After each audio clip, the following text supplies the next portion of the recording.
મહેકમ શું છે એના વિશે થોડી માહિતી આપો।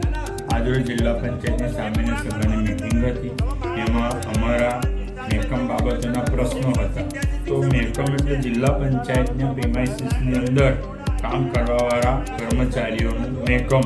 તો 235 જગ્યાનું મંજૂર મહેકમ છે સરકારનું, એની સામે 57 જગ્યા ભરેલી છે અને 137 જગ્યા ખાલી છે, એટલે ખૂબ ગંભીર બાબત કહેવાય। એવી જ રીતે વડોદરા જિલ્લાની તમામ તાલુકા પંચાયતો 8 તાલુકા પંચાયતની અંદર 613 મંજૂર થયેલું મહેકમ છે, 453 જગ્યા ભરેલી છે અને 160 જગ્યા ત્યાં પણ ખાલી છે। એટલે તમે સમજી શકો છો પંચાયત વિભાગમાં આવી ખાલી જગ્યા રહે એ ખૂબ ગંભીર બાબત કહેવાય।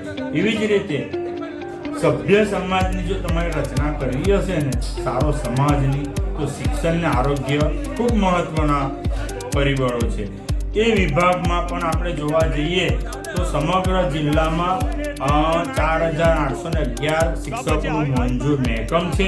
એની સામે આજની સ્થિતિએ હાજર શિક્ષકો તો 4402, વિદ્યા સહાયક શિક્ષક 112 છે, જ્ઞાન સહાયક શિક્ષક 110 છે, 187 શિક્ષકોની ઘટ છે। જિલ્લાની 57 શાળાઓની અંદર 320 ઓરડા જર્જરિત છે। એ જર્જરિત ઓરડામાં બાળકો ભણતા હોય તો ખૂબ ગંભીર બાબત કહેવાય। 74 શાળાઓમાં 233 ઓરડા તોડવાની મંજૂરી મળેલી છે અને 43 શાળાના નવા ઓરડા એટલે 158 ઓરડા બનાવવાની મંજૂરી મળી છે।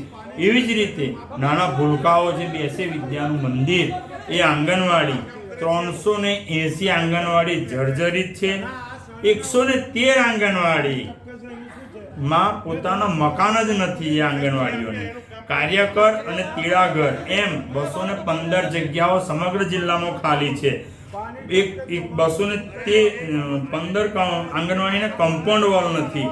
એવી જ રીતે આરોગ્ય વિભાગમાં તમે જોવા જશો ખૂબ મહત્વનો વિભાગ, એનું સમગ્ર જિલ્લાનું થઈને 745નું મહેકમ છે।